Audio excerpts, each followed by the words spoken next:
let's start with the big semi-breaking news. The U.S. Donald Trump has been talking about Venezuela and threatening the Venezuelans. Here's a headline from the Washington Post, Kevin, number one, please. Late today, or at some point today, the U.S. seized an oil tanker. This seems like an act of war to some, as part of an overall mission that seems pretty provocative to many, some and many. U.S. seizes, the Washington Post headline, U.S. seizes very large oil tanker off the Venezuelan coast. Trump says the seizure was a significant escalation in the U.S. pressure campaign against Venezuelan President Maduro and his country's oil-dependent economy. Now, a lot of controversy over the video of the second tap and whether that could be released. And the Secretary of War says we got to review it and go through it. This video, apparently no such review required. Here's Pam Bondi tweeted this out. This is number two. This is the dramatic video of the seizure. Take a look.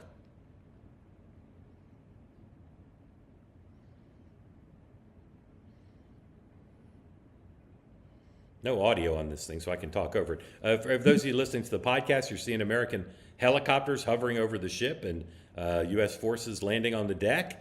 And, they're not like Somali pirates because they represent the red, white, and blue, but they're seizing somebody else's property. And they've got their guns out, and it's kind of an incredible thing. Here's the president talking just a little while ago about the seizure. This is, go ahead and play 3 and 4 back to back. News. As you probably know, we've just seized a tanker on the coast of Venezuela, large tanker, very large. Largest one ever seized, actually. And other things are happening, so you'll be seeing that later, and you'll be talking about that later with some other people.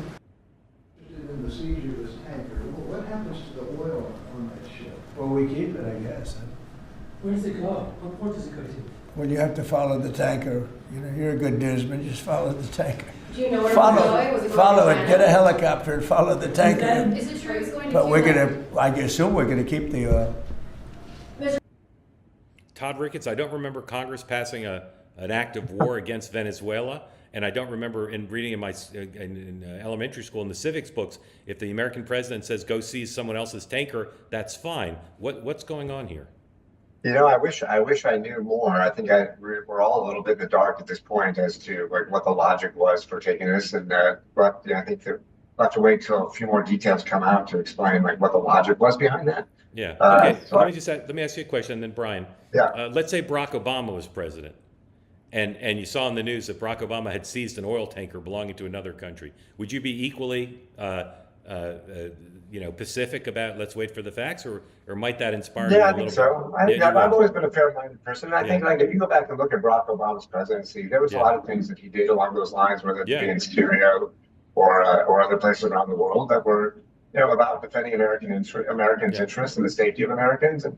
And so I've never really, I didn't complain about Barack Obama doing things like that back then, and I'm not going to complain about Trump today. Fair enough. Brian, you're a relatively young man, but in your lifetime, do you remember the United States doing this? Has this ever? No, ever I mean, I understand, and I think people are really attuned to their thoughts and feelings and positions about drugs coming into the United States, for example. But that's a very different thing, and now we tend to have gone in a different direction here, and actually a tanker that's coming from Venezuela, which would probably be a customary route that they would take to Cuba, since we know that Cuba imports from Venezuela. So I'm not quite sure if this is distraction politics, Mark. This is really, let's pay attention to Venezuela while we're ignoring, the economy and affordability here in the United States, going into an election year. It just seems that way to me.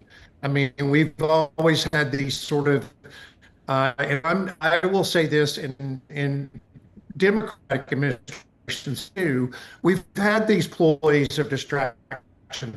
They're not uncommon, and you heard on an earlier talk show today talk of the fact that there might be a ground invasion in Venezuela, and I'm just a little bit unsure, like what's the purpose here? You kind of get the drug thing coming to this country, on drug boats, but you lost me, and you're losing me on the rest of this. Yeah, but Todd. Again, I'm not trying to be argumentative. I'm Yeah. just a little bit baffled by the thing. If American helicopters and planes landed in Venezuela and seized an oil processing facility, would that be any different?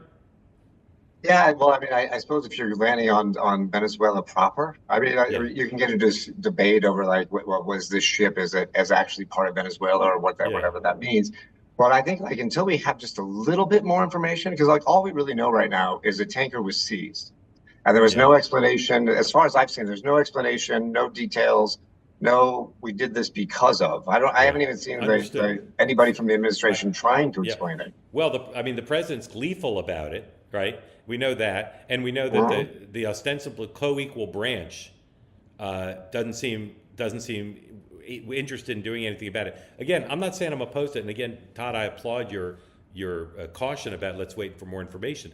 But I don't remember the United States seizing somebody else's ship like this in my whole career. It's just unprecedented, and it's the American military doing this.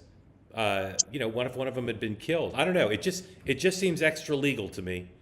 Because under what authority is the president ordering the military to seize the property of another country? I just don't know. It seems extraordinary. Yeah, Okay. I just come back to that. Like, there must be some logic that we don't know. Yeah. And then when that logic comes out, then we can decide if it was a good idea or a bad idea. Yeah. But I think until we get that next little bit of information, it's hard to say one way or another. CozyEarth.com is still, but it's running out. 40% off all the products on the website. Just use the promo code two-way. Give the gift of luxury. Affordable right now, the bamboo sheets. Better sleep, the bubble cuddle blanket. Leave yourself in luxury with the bubble cuddle blanket. Keep it away from your dog because you'll never get it back. Dogs love the bubble cuddle blanket. I don't know why exactly.